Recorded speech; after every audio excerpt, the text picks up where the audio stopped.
Next up, we have returning contestants, Arvidas, Alexandra, and Paula, who will be presenting their project, which relates to students, lifestyle, and back pain. The floor is yours.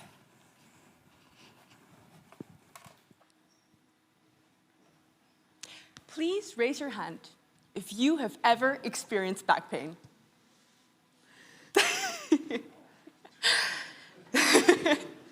This time, last year, the three of us were high school students. This year, though, we've started a very new and exciting chapter in our lives. We all started university. This changed our lifestyles since we now have new responsibilities and a higher workload. We also all study in different countries, Latvia, Germany, the Netherlands. But despite the differences in the environment, and despite the differences in what we studied, we all noticed one thing. Everyone around us was complaining about back pain. Therefore, we are very, very excited, and we'd love to present to you our project on how different lifestyle factors of university students influence the prevalence and location of back pain. So, we made a survey using Microsoft Forms, and we advertised it on social media. We also made posters with QR codes, which we hung up all around our university building. In total, we managed to collect 200 responses.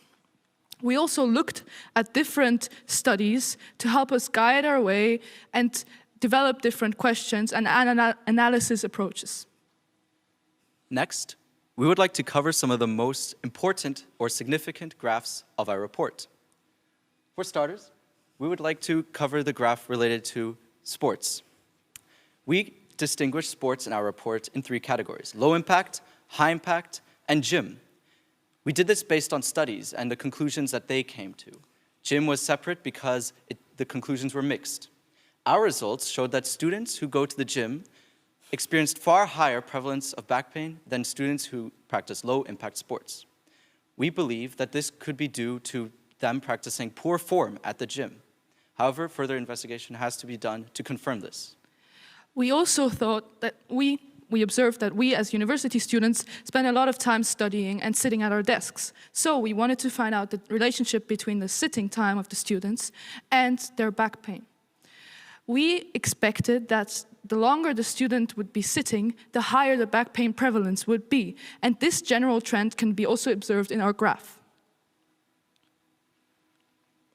Then we were also very interested in figuring out the differences in sleeping positions, as we found that many studies showed that sleeping on your back had less stress on your spine than sleeping on your stomach or on your side. And our results proved this to be true, as you can see in our graph. Next, as 2 of us are studying medicine, we decided it would be useful to apply our knowledge of the vertebral column and its anatomy to determine where university students most commonly experience back pain. Using our medical knowledge, we predicted or hypothesized that the region that would be most prevalent would be the vertebralis lumbalis, or the lumbar region, lower back region. According to our results, however, the regio cervicalis, or the neck region, was the most common of highest prevalence. We predict that this could be due to increased phone usage among us university students. However, further research has to be done. So lastly, we saw that there was a significant amount of studies that showed that there was a difference between the amount of back pain between females and males, which is why we wanted to look at the correlation between biological sex and back pain. Well, our results were shocking us because they actually proved this claim to be true. Females, much more than males, tended to react to their back pain and even sought more medical help to their back pain, while males often experienced nothing. My dear jury, I'd like to be honest. There were some flaws in our report, and we felt that it would be useful to outline them to you. For starters, we could have applied a better sampling method. We could have targeted more niche populations. For example, we did not look at smokers specifically, and therefore outliers were not properly represented. Furthermore, a better format of a survey could have been used. We could have included more questions that apply directly to our research question, and we could have excluded questions that were not so applicable. Furthermore, finally, a global approach towards the analysis of our report could have been made to make a more standardized approach to processing the results. So, what were our results? We found that increased sitting time, carrying a bag on one side, and longer screen time usage, all were factors which increased back pain prevalence. Then we found that sleeping on your side or stomach, having a very unhealthy BMI, so being overweight or underweight, and being a female are all factors to increasing the prevalence of back pain. And finally, we found that smokers and students who practice low-impact sports experienced a decreased prevalence of back pain, while students who practice the gym experience a high prevalence of back pain. We also found that the neck region is most common for area of pain in university students. Dear jury, we are so excited to continue our journey at university, but we would like to do so without the experience of back pain. Therefore, it is important for all of us here in this room today to understand the reasons and the causes of back pain and how to prevent it. So, if you're like us and would love to retire healthy and happy and back pain free, stay active! Hold it.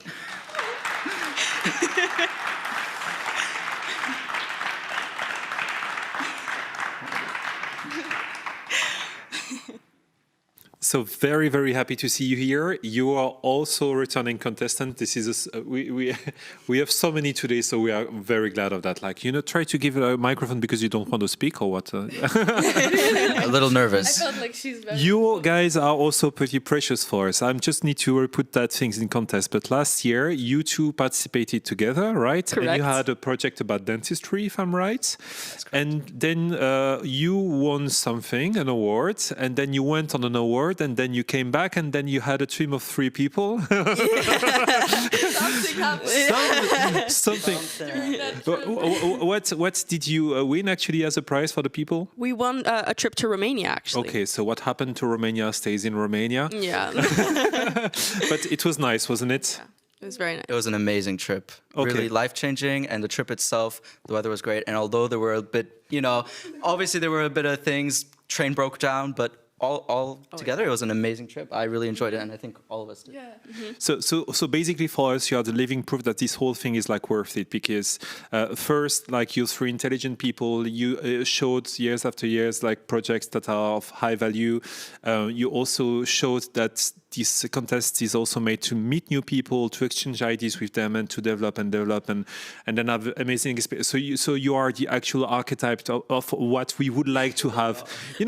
Seriously. So I'm not going to go too much into details into your project, but like, can you tell me a bit more about what it is like to participate to the contest for the people who have no idea and who never participated, maybe?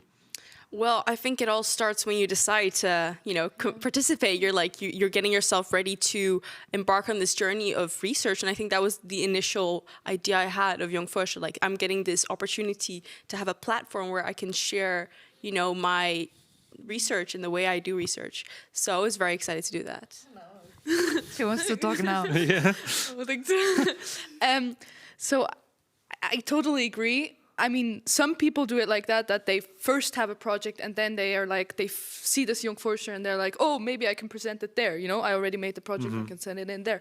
But I think for most people, it's really the other way around. They see the Jonk Fuerscher and it encourages them to like make a project of their own. And I feel like once you participated once, it encourages you to continue on, right? And I feel like for most people it is really first like the event that they notice, and then they're like, okay, but how can I contribute? What can I do for this event? And that's what encourages them then to create their own project, and then to like, it moves them a bit closer to this scientific mindset, right? Yeah. Of like, overall to the scientific world of like making a project of their own, making a poster, and then networking. All of that, it's all the scientific world, and it's a very good simulation. Isn't that your third participation? Yeah, exactly. Okay, I think I remember the first time I met you. At the time I was working, taking pictures for the Fondation, and I saw you on a corner, and you were actually like extremely stressed. And I asked you like, "What's wrong?" And you say, "No, it's not for me. It's for my sister, because my sister is participating as well, and I'm so scared for her." And I was like, "Look, she's doing great." And actually, your sister came back this year here. So have you seen her this morning, right? Yeah, exactly. Okay.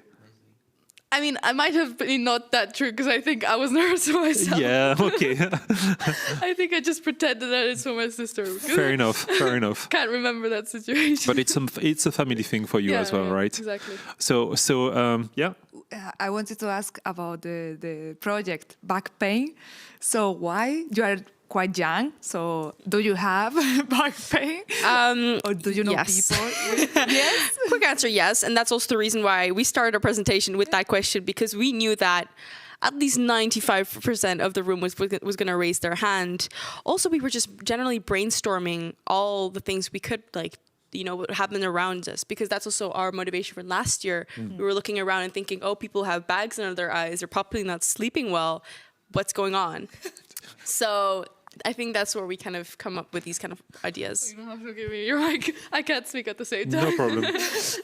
No, but also like this, observing your environment and seeing how can we improve? Like what can we do for the people? What problem is there, and how? And then the step later would be to solve it, right? But first you have to notice the problem and see how deep it really goes. And for me, the back pain is really a thing that now that we both study medicine, and you study engineering, and it's. Yeah, it has links. It does. Like for you, it's probably the math that is like the big, the big thing. For us, it's the learning Latin words by heart. but like all of it requires a lot of time sitting and really studying in the library. And I just noticed, in school, I didn't really have that much back pain problems. But I noticed since I started university, it's really I get up after my studying, and I'm walking home, because I study in the library, and I feel like my back is so heavy, and I feel the back pain, and I'm I don't know, it's just, if I don't do any sports, it's really pulling me down, and I feel it as that's it then, maybe okay. Yeah. And for me, it's also that my dad has serious back pain problems. Okay. And I have just this family member who complains often about back pain, and well, he says, today I don't feel well, or my back really hurts. And it's just omnipresent. Okay, so unfortunately we won't have so much time to go too deep into your project, but the good news is tomorrow there is the open doors for the public, and you'll have a stand with posters. Would you be able to give some advice to the people there? 100%. I want you guys to come over to our stands, and I promise you that after coming over and listening to our project, what we have to say, you'll come back home well-equipped to avoid back pain and retire happy, back pain free, and young. With that looking straight at the camera, I would say, let's vote Arvidas. Yes, come to our stand. You'll return happy and back pain free. So thanks a lot for your participation. We look forward to see you tomorrow, and see you next year. Yeah. Yes. Thank you, Thank you so much. Thank you. Hold on.